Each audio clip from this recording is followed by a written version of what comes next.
So you're thinking about moving to Florida, or you're already in Florida in certain parts and want to move up to North Florida, but you got this thing about flood insurance, okay? You've heard that everywhere up here is a flood zone and requires you to keep flood insurance. But what if I could tell you that you could actually live on a lake up here, live on the St. Johns River even, or on a canal and not be required to have flood insurance? Yes, it's possible. I'm going to go over all that. I'm going to go cover these flood zones. I'm going to do it all right now. Hey, I'm going to take a look at all those zones. The most common up here is you've got the A, AE, AO, VE, and the X flood zones. But which ones require the flood insurance and which don't? I'm going to show that. But first, what caused flooding? All right, well, rain does, okay? Now, of course, everyone hears about all the storms in Florida, right? You hear now tropical storms, hurricanes, this and that. You know, it seems like we're constantly inundated with them, right? So everyone has that fear that they're going to be flooded out. Well, now I'll tell you, sometimes the hurricanes have less rain than the tropical storms and they blow through. But how often do hurricanes and tropical storms come through Florida? Well, I've got the NOAA map that goes back to when they were tracking, I think, back in the 1800s of all the storms that have crisscrossed Florida. And let's take a look and see what it shows. Holy smokes, look at this. All right. Well, right here is where Florida is. And if you didn't know better, you'd think it's a bullseye. In fact, you can see everything crisscrossing. Right here where this arrow, that's down there, that'd be Miami. Right there would be about Orlando, and right up about where this arrow is the Jacksonville area, okay? You can barely see Jacksonville underneath all those spaghettis that are sliding all over the place. But now, one of the worst was 2004, because when we take a look at this map, and what I can do is click over here on these storms, like say right here. Okay, so 2004, let's take a look at what we had.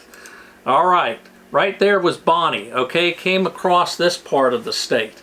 All right, next storm, Charlie. Okay, now Charlie was a really major hurricane, a category 4, went through, and look at that, just sliced up, really did a lot of damage, caused a lot of rainfall there too. Okay, next storm that came through them, remember this is all during 2004, Francis. All right, there's Francis track right across the state, most of the state, you know. I mean, it was weird how all these storms were coming through. Look at the next one, Ivan. Now Ivan was a strange one, okay? It went up, and I remember watching this. We saw it go up through, you know, by the Carolinas, come out, go back in, now come back down towards us, right? Well, it just turned out to be, I don't even know if it was a tropical storm or a depression by the time it got here to South Florida area, and then reignited as a hurricane as it went out. But then, what happened? After 2004, figured, okay, we had enough hurricanes. What was the next storm? Katrina. Okay? Now, Katrina is famous for New Orleans, okay? But here, you know, a lot of people may not have realized it did hit Florida first, okay? And then went on through up into that area. So here we were, 2004, got beat up by that, and then also then 2005 it starts again. All right, so let's get to the ones that are the different codes. All right, and let's start off with flood zone A. Okay, here now we're on the FEMA site, flood zone A, and basically, you know, it's got that, it always says that 1% annual chance of flooding, okay? And people say, well, that's so small, why do I got to have flood insurance? Well, it actually calculates out to a 26% chance of flooding over the life of a 30-year mortgage, okay, is how they figure it out, okay? Now, they do detailed analysis on some areas. Flood zone A's don't have that detailed analysis, so there's no depth or base flood elevations that are shown within these zones, as it says here. All right.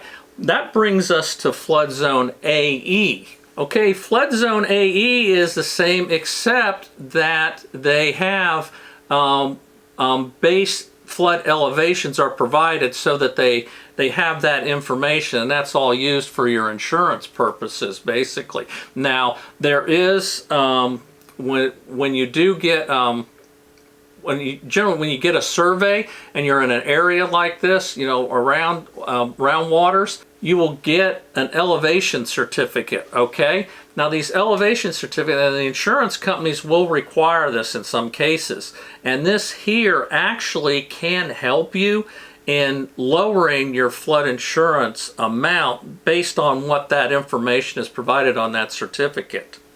Now, something else is that a lot of real estate agents will tell people, oh, you're not in a flood zone. Well, that's not true. Florida is a flood zone, okay? It just may not be the flood zone that requires insurance. That's what they're talking about, but you're still in a flood zone. When people ask me, am I in a flood zone? I go, yeah, you're in a flood zone, but are you concerned about insurance? Because that's usually why they're asking, and then I tell them what zone they're in. All right, let's look at the rest of these zones. Okay, here we are in zone A-O, all right? A river or stream flood hazard area, okay? Again, with that greater than 1%. So those greater than 1%, as you see here, has that 26% chance of flooding over a 30-year mortgage. That's why it would be required here also.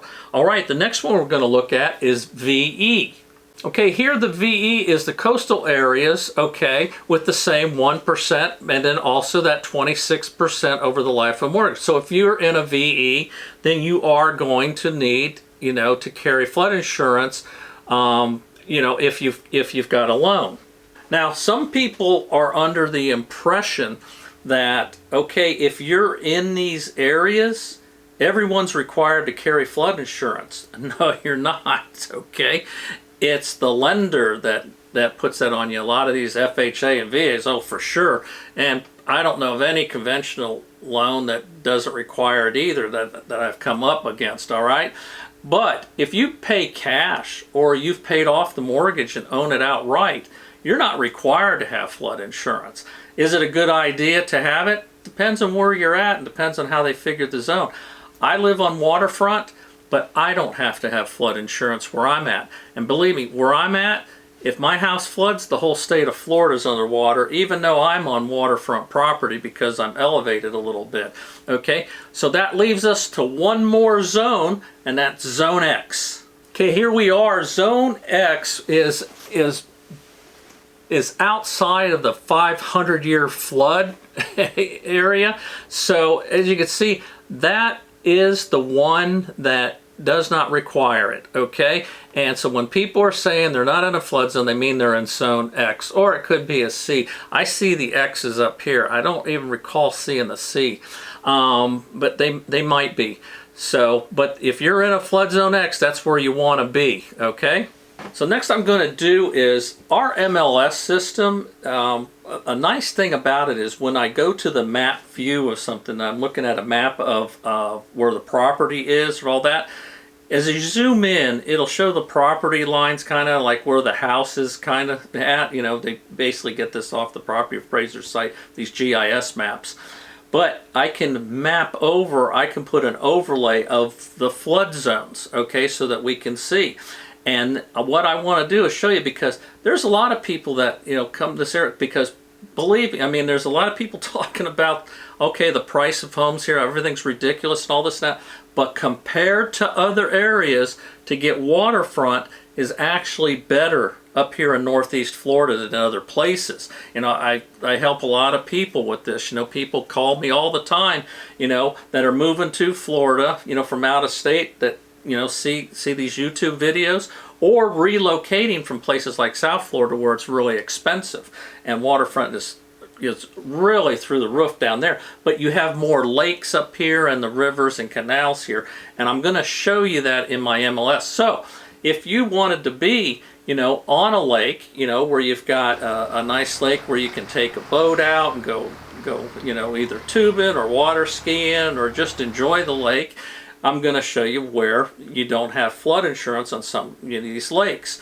All right, now also, even the ocean, you know, if you're going to be like on the beach, like we'll look at some places. I'll show an example of a beach, you know, like over here in like St. Augustine in the area that doesn't, you know, it's like in the X zone. You wouldn't think that, but it is, you know. So we'll look at all that, and we'll take a look at that. Even the river, St. John's River. You'd think being on the St. John's River, you'd have to have flood insurance, like a beautiful river like this.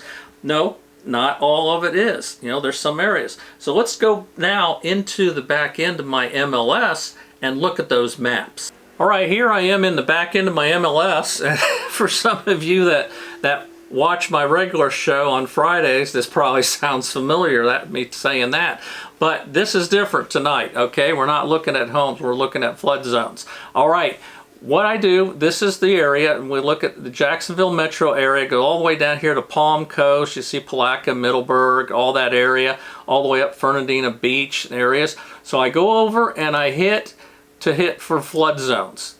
And oh my gosh, this is what people think, you know, when they don't, you know, narrow it down. They just look at this wide angle lens of Florida and they say this is where they think the whole state is, you know, requires flood insurance. All right, but let's zoom in to some of these examples I want to show you, and let's take a look at some lakefront properties. Okay, as we zoomed in here, you can see, you know, it starts to look like it thins out a little bit. Anything that's not color shaded is your X zone. All right, so right here is Doctor's Lake, okay, which is a popular area up here, kind of like the Middleburg, Green Cove Springs, you know, area there near Orange Park also. So let's zoom in closer to where we can look at these properties. All right, now this is in the AE zone, as you can see there, that's shaded all around, and anywhere there's like a little creek, you know, you're going to have it. But when I said you could get on the lake, let's zoom in to look at some of these streets. There you can see the houses, okay? Now, if the flood zone isn't touching the house, then you're good, okay? You generally don't have to get it. You know, the lender's not going to require it. However, if it touches a corner of that house, you're done. You've got to have it. There's no way out. And that's going to show on a survey. You're not going to go by this. This map here gives you a guideline, and generally it's pretty good. But when you start to get real close, like these properties right here, you could see to the edge there, the survey's going to tell. See, because as I zoom in closer on with this map, that mask goes away with the flood, so we can't tell for sure exactly, but right there it's pretty close.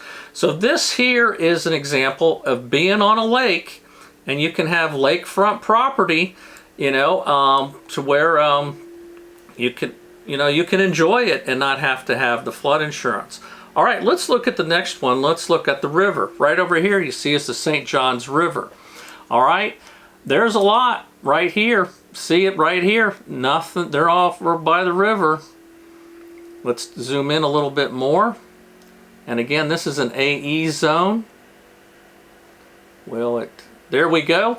And see these houses right here. Okay, no flood, they're on the river, and they are in an X zone, okay? Now, of course, there's going to be other areas that, like this poor guy right here, you know, everyone around him is in an X zone, and then that little piece just zips across his house right there, so he gets it. Now, would the people that are living here in the X zone want to get flood insurance? Well, that's up to them. That's their choice. And then you got to look at when you're buying a house, what's the history? Okay, did it ever flood an insurance claim? I'll tell you when to look. Is what I do is when people are using me to help them buy a home, I sit there and we look at the seller's disclosure, okay, and if there was any insurance claims. And what I even do is I'll go further back. Say this person, because what I'm looking for is Hurricane Irma. When Hurricane Irma came through, that was one of the worst.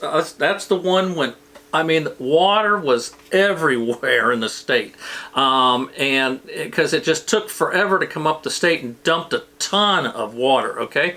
So I look for seller's disclosures that were dated back to there, if it's available. See, in Florida, it's not required to fill out the seller disclosure form, okay? A lot of brokers require it of the customers. We ask our customers to do it also.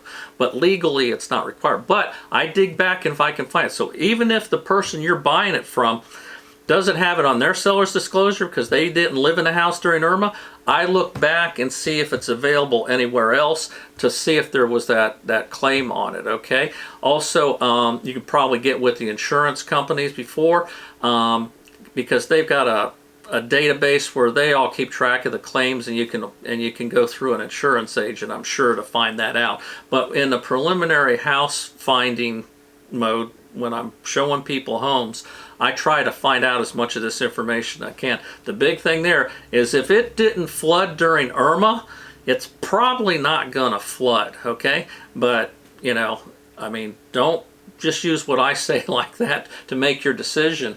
You know, get all the evidence you can to make your own choice.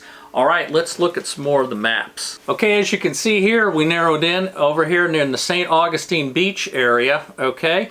And what I'll do is, let's see, let's just zoom in here because I see a couple of different, let's see, we've got the AO, AE, we've got a good mixture here.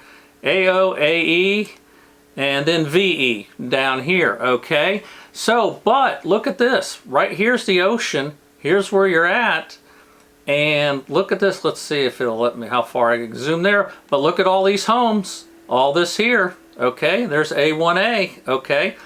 They're not in one of those zones, even here where there's some water. But over here, as you scoot over here a little bit, there's a lot of it, okay? So, you know, a lot of homes over there. Now, what'll happen is, you'll notice here, remember I was telling you, if it touches the house, check out some of these houses are like wedged right between two of them, all right? You know, and they probably get away with it. But it all depends on that elevation certificate, you know, that they get, that the insurance requires, on whether they require it, okay? That's gonna be the bottom line. And, you know, while we're in the maps, let me just show you some more of an areas here. I wanna show you also, let's go down to Palm Coast, because I was talking about canals, okay? Because we showed right there the river, a lake, and the ocean. But what about like the canals? Okay, this part here of Palm Coast is really popular here, Palm Harbor, for people that have boats and want access to the river, okay? Because once they get into the river here, then they can get up and then they get access to the ocean through one of the inlets, okay? Now, see all these canals? I mean, Palm Coast, I mean, it probably was all drainage canals, and then they just turned it into waterfront, and then they connected it to the river. But let's zoom in, okay? Because as you can see, you know, it's definitely in an AE flood zone because of that tan look around it. But as we zoom in here, okay, to these canals, look where those houses are, okay? Now, some of them are just like over here in this area. You can see some are just touching the edges probably, and you know, especially over here, see where it just kind of took this little leg and then caught that guy's house where his next door neighbors are clean. But look how many of them, you know, are on a canal where they've got their boat there with access to the river, and they're in an X zone, okay? It's not shaded in, but this is all AE. Let me just expand things out too, just to show you how much. I mean, there is a lot of areas, as you can see, and then, you know, when you start getting into the, you know, this other pinkish look, that's your A.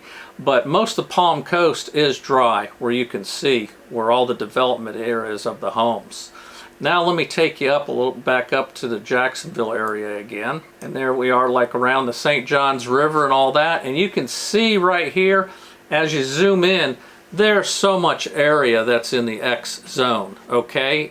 Here in the Jacksonville area, okay, itself, the city there. And even like where you've got the river over here on this part, okay, of Jacksonville on the north side. All right, now some place that really has a lot, doesn't have all the rivers and lakes and stuff, is an area over here in Bradford County. And you look at this, I mean, even when you zoom in, It's horrible. This is the Stark area pretty much, but all over everything is like there. And look at the difference, huh? Between this side right here and on the other side of this Kingsley Lake. And speaking of Kingsley Lake, let's zoom in. Look at how this is a neat lake, that it's almost perfect circle. I mean, it's a huge lake. I mean, property is really, really, you know, expensive around there. And then you've also got Camp Blanding, you know, military base right next door to it. But look at this as we zoom in.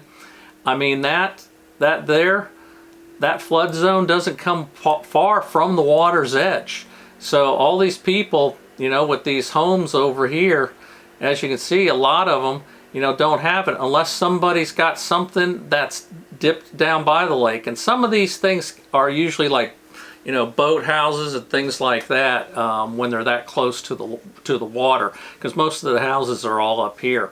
But then here we'll just give you another wider view of this area in Jacksonville.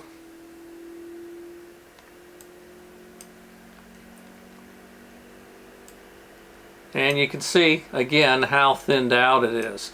Even then when we get to the north end of the Beltway here and we start getting into some of these other towns here past the airport, you'll have little sections here where you've got a lot, you know, because of some creeks and all, but then you don't have anything. Just like Amelia Island, look at that. I mean, here you are, right there's the ocean, okay? You would think this whole area would be flooded out like they have over here, or in those areas in Putnam County. I mean, not Putnam, but Bradford County where Stark is. But look at this, okay? Here we are, close to the beach, another Fernandina Beach, okay? All these homes, all in here. I mean, these are people that literally, you know, they take a bicycle over to the ocean, you know, wherever they want to go, and they're in an X zone. So as you can see, there's a lot of differences. All depends on where you're at, and if you're thinking about moving here in this area or something, and you have a question about something, just text me the address or email me the address, something like that. Give me a call, and then I'll look it up for you. I'll look at this map for you. I'll take a screenshot and send it to you too, so that you can figure out what you're doing. Because, you know, after all this talk and everything right now about all this waterfront and stuff like that, I'm ready to hit the beach. All right, I'm out of here.